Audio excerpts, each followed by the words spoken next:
The little boy's question came in a whisper that felt heavier than a storm.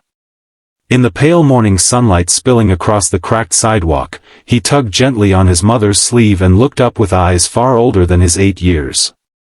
"Mommy, if we eat today, will we starve tomorrow? And if we go back, he'll hit you again?" The words hung in the air like a fragile thread about to snap, and for a moment the world seemed to stop around them. Cars rushed past, people hurried to work, birds called from telephone wires, but for Mireya and her son Kellen, time had narrowed into a single terrifying choice.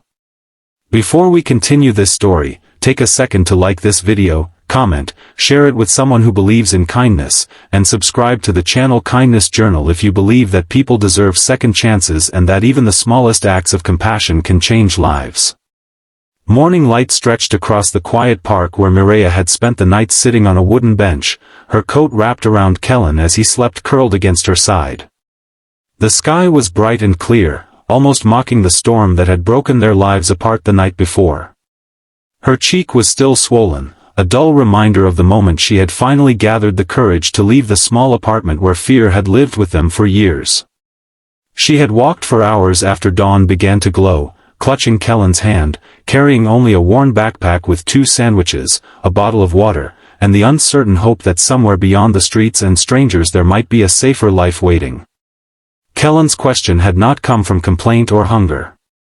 It came from a child who had watched too much, heard too much, and learned too early how fragile safety could be. Mireya looked down at him, brushing his dark hair away from his forehead, and felt a painful mix of pride and heartbreak at the wisdom in his young voice. She wished she could answer with confidence, but truth was heavier than comfort. The sandwiches in her bag might feed them for a day. Tomorrow was a blank page she did not yet know how to write. They walked slowly along the sidewalk as the city woke around them. Storefronts lifted their metal shutters, the smell of fresh bread drifted from a small bakery on the corner, and sunlight warmed the pavement beneath their tired feet.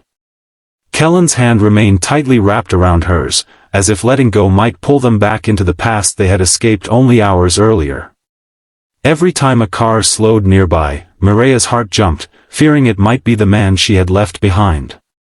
But the street kept moving forward, and so did they. By late morning the sandwiches were gone.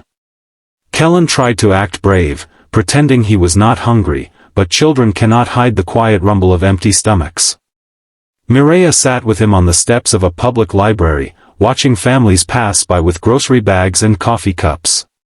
The world seemed full of ordinary lives, people who woke up each day without fear of raised voices or sudden anger. She wondered if that kind of life was possible for them. Inside the library, the air was cool and calm. Kellen wandered toward a shelf of children's books while Mireya sat at a table pretending to read a newspaper she could barely focus on. Her mind raced through possibilities, jobs she could try, shelters she had heard about, distant relatives who might help if pride didn't stop her from asking. But the path forward felt foggy and uncertain. Across the room, an older woman named Althea worked quietly behind the front desk, organizing returned books and greeting visitors with patient warmth. She noticed Mireya's tired eyes and Kellen's careful movements, the way he kept glancing toward his mother to make sure she was still there. Althea had spent 30 years as a school counselor before retiring, and experience had taught her to recognize silent distress. Kindness, she believed, often began with simply paying attention. When Mireya approached the desk to ask about computer access, her voice trembled slightly. She explained she needed to search for local shelters and job listings. Althea listened without interrupting, her expression gentle rather than curious. After a moment she quietly mentioned a community center 2 blocks away that offered hot lunches during the day and helped families find temporary housing. The information was offered without judgment, as if it were the most ordinary suggestion in the world. That afternoon sunlight poured through the windows of the community center as volunteers arranged trays of soup, bread, and fruit. The room buzzed with quiet conversations and the clatter of dishes, and for the first time since morning, Mireya felt the tight knot in her chest begin to loosen. Kellen's eyes widened when he saw the food, but he waited patiently beside her until they were invited to sit. The warmth of the soup felt like more than nourishment. It felt like proof that leaving had not been a mistake. As Kellen ate, color slowly returned to his face, and the serious weight in his eyes softened just a little. A volunteer named Tomas explained that the center worked with a housing program that helped parents find safe apartments and job training. The process would take time, but it was possible. For the first time that day, Mireya allowed herself to imagine a future that did not revolve around fear. She imagined Kellen walking to school with confidence, laughing with friends, growing up in a home where voices were calm instead of angry.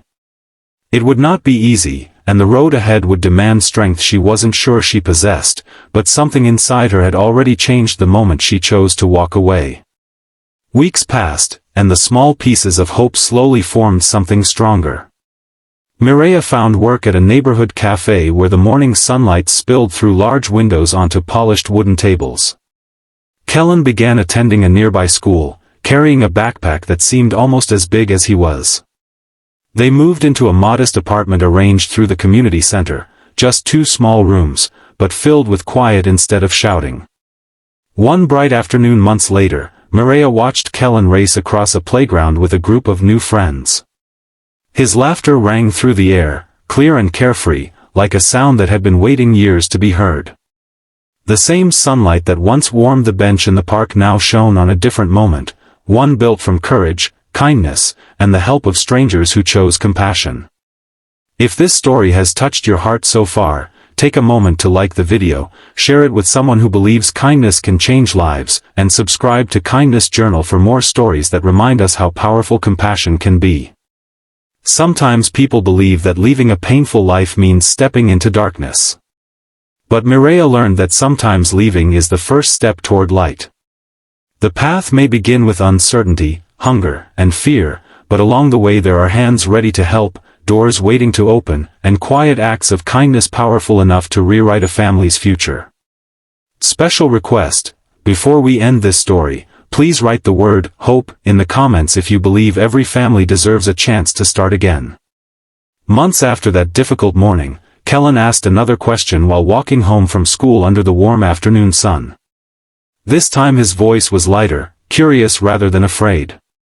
He wondered if they could plant flowers on their apartment balcony in the spring.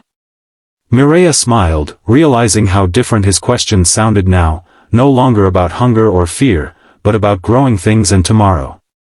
And as she looked at her son, she understood something simple but powerful. Sometimes the bravest decision a person can make is to leave the place that breaks them and trust that kindness still exists somewhere ahead.